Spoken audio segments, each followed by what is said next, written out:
किसी गांव में एक किसान अपनी पत्नी और बच्चों के साथ रहता था। किसान के एक बेटा और एक बेटी थी। बेटी बड़ी थी। किसान बहुत ही गरीब था। वो दोनों पति पत्नी दूसरे के खेतों में काम करके अपने परिवार का पालन पोषण करते थे। किसान की पत्नी जब काम करने जाती तो अपने बच्चों को भी साथ ले जाती थी और खेतों के मालिक से कहती थी कि भाई, मुझे मजूरी थोड़ी कम देना, पर मुझे मेरे बच्चों को साथ लाने दो। मैं इन्हें कहाँ छोड़ूं? इनकी देखभाल के लिए कोई नहीं है। इसी तरह मजदूरी करके दोनों पति पत्नी अपने बच्चों का पालन पोषण करने लगे।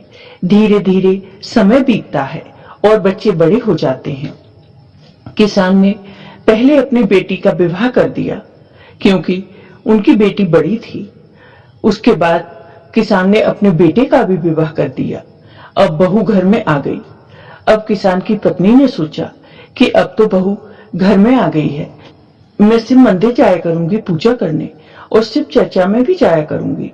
क्योंकि किसान की पत्नी भगवान शिव की भक्त थी, लेकिन काम अधिक होने के कारण वह पूजा पाठ नहीं कर पाती थी। लेकिन अब तो बहू आ गई है तो घर का काम बहू कर लिया करेगी और वह शिव चर्चा में जाती है और बहू से कुछ पैसे मांगती है। वह रोज ऐसा ही करती, बहू से पैसे मांगती।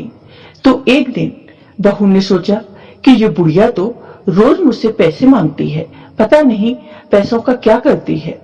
तब बहू ने अपने पति से कहा, सुनो जी, आपकी माँ रोज शिव चर्चा में जाती हैं, मंदिर जाती हैं और रोज मुझसे पैसे मांगती हैं। तब लड़के ने कहा, देखो, मेरी माँ पहले अकेली थी तो काम काज में पूजा का वक्त नहीं मिलता था। भगवान को मन में बसाती थी पर कभी पूजा नहीं कर पाती थी। अब उन्हें मौका मिला है तो पूजा पाठ कर लेती हैं। इसमें क्या बुराई है? लड़का कहता है कि माँ को शिव चर्चा में जाने दो। वो 10 रुपए मांगती हैं, मैं उन्हें 20 दूंगा। तब बहू कहती है, हाँ, जब मैं पैसे मांगती हूँ तो तुम्हारे पास पैसे नहीं होते, लेकिन माँ के लिए तुम्हारे पास पैसे हैं। वह अपने पति से भी झगड़ा करने लगती है। अब किसान की मृत्यु हो चुकी थी। जब भी कोई भिखारी किसान के घर आता तो किसान की पत्नी उसे कुछ न कुछ दान में दे देती थी, भोजन भी कराती थी। वह चाहे खुद भूखी रह जाती पर भूखे को भोजन कराती। यह सब देखकर बहू को बहुत गुस्सा आता था। उसने अपने पति से कहा कि अब मुझसे बर्दाश्त नहीं होता। आपकी माँ किसी भी मांगने वाले को भोजन, चावल जो भी मिले दान कर देती हैं।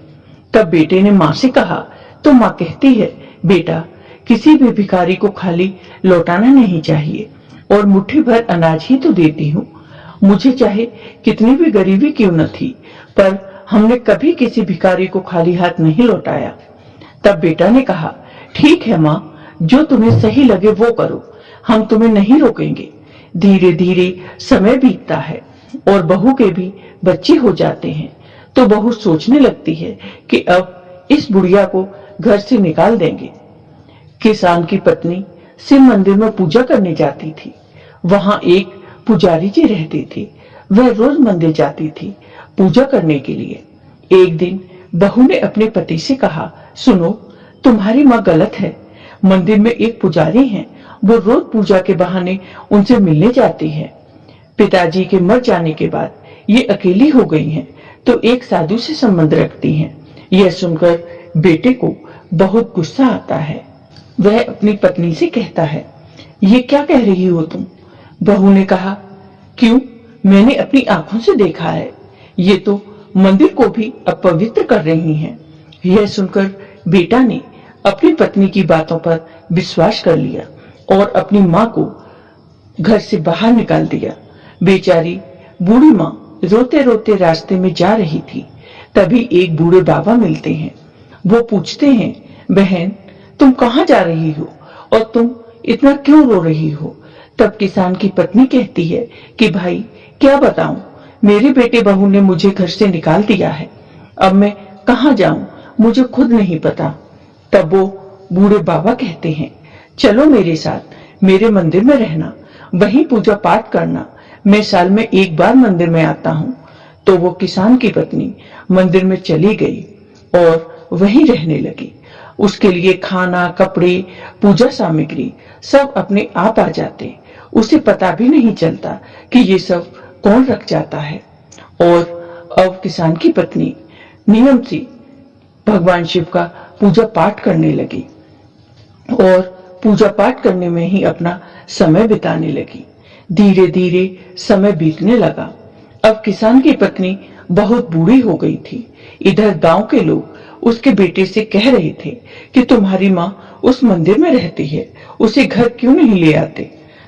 बूढ़ी माँ के जाने के बाद उसके बेटा बहू बहुत गरीब हो गए थे। अब उनके पास खाने पीने को भी कुछ नहीं था। धीरे धीरे समय बीतता है और किसान की पत्नी की मंदिर में ही मृत्यु हो जाती है। कुछ लोगों ने आकर उसके बेटे को बताया कि तुम्हारी माँ की मंदिर में मृत्यु हो गई है। बेटा आंसू बहाने लगा और कहने लगा, आज हम माँ को ठाट बाट से घर लाएंगे। मेरी माँ मरी नहीं, जिंदा है। फिर बेटा और बहू मंदिर जाते हैं। तब सब लोग कहते हैं, क्यों झूठे आंसू बहा रहे हो, अब ये घर नहीं जाएगी। यहीं से लेकर हम सब लोग इनका अंतिम संस्कार कर देंगे। तुम्हें इन्हें घर ले जाने की कोई जरूरत नहीं है। तब बेटा कहता है, नहीं, मेरी माँ जिंदा है और मेरी माँ जरूर उठेगी। और वो माँ से विनती करता है। फिर सब लोग बूढ़ी माँ की अर्थी उठाने लगते हैं तो अर्थी नहीं उठती। तब सब लोग सोचते हैं, क्या बात है जो अर्थी नहीं उठ रही। तो कुछ लोगों ने कहा, यही मिट्टी का गड्ढा खोदकर उसमें गाड़ दो। तो कुछ लोगों ने कहा, नहीं, यह मंदिर है, यहाँ नहीं गाड़ सकते। तब एक बूढ़े बाबा आए और उन्होंने कहा कि क्या बात है। तब सबने सारी बात उन बाबा को बताई।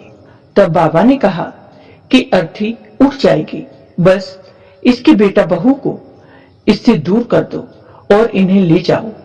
सबने मिलकर बहू बेटा को दूर कर दिया और अर्थी उठ गई।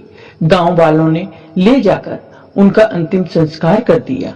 इसके बाद उसी मंदिर में ब्राह्मणों को भोजन करा दिया। बेटा बहू को उनके किसी भी कार्य में शामिल नहीं होने दिया, क्योंकि बूढ़ी माँ ने मरकर भी बेटा बहू को अपने से दूर कर दिया। क्योंकि बेटा बहू ने हाथ पकड़कर घर से निकाल दिया और उन पर लांछन लगाया था, इसलिए माँ ने मरकर भी उन्हें अपने नजदीक नहीं आने दिया। जय हो भगवान शिव की। आपको ये वीडियो पसंद आया हो तो कमेंट बॉक्स में कमेंट करके जरूर बताइए। साथ ही मेरे वीडियो को ज्यादा से ज्यादा शेयर करिए। धन्यवाद दोस्तों।